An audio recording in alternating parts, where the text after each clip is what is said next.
तर मित्रांनो, तुमच्या सर्वांचं पुन्हा एकदा स्वागत आहे आपल्या यूट्यूब चॅनल इनक्रेडिबल MSRTC वरती। मित्रांनो, या व्हिडिओमध्ये मी तुम्हाला वर्धा ते छत्रपती संभाजीनगर या बस शेड्यूलविषयी माहिती सांगणार आहोत। तर हा व्हिडिओ पूर्ण शेवटपर्यंत बघा आणि चला आता चालू करूया आजचा आपला हा व्हिडिओ।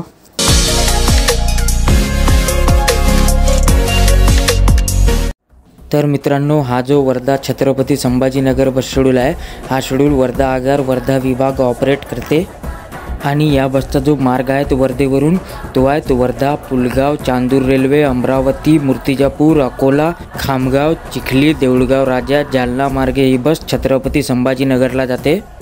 तसेच वर्धा ते छत्रपती संभाजीनगरचं जे अंतर आहे ते जवळपास 480 किलोमीटर आहे आणि हे अंतर पार करायला या बसला 11.25 तास लागतात। आणि मित्रांनो, वर्धा ते छत्रपती संभाजीनगरचं तिकीट दर आणि टायमिंग जे आहेत ते पुढे व्हिडिओमध्ये दिलेले आहेत।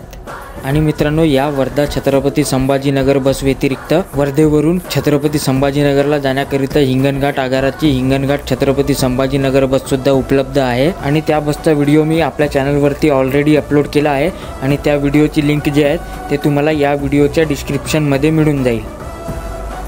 तसेच या बस व्यतिरिक्त वर्धेवरून छत्रपती संभाजीनगर जाण्याकरिता नागपूर छत्रपती संभाजीनगर बससुद्धा उपलब्ध आहे, ज्याचा टायमिंग तुम्हाला व्हिडिओच्या डिस्क्रिप्शनमध्ये मिळून जाईल। बाकी अधिक माहिती पुढे व्हिडिओमध्ये दिलेली आहे, सो हा व्हिडिओ पूर्ण शेवटपर्यंत बघा। धन्यवाद।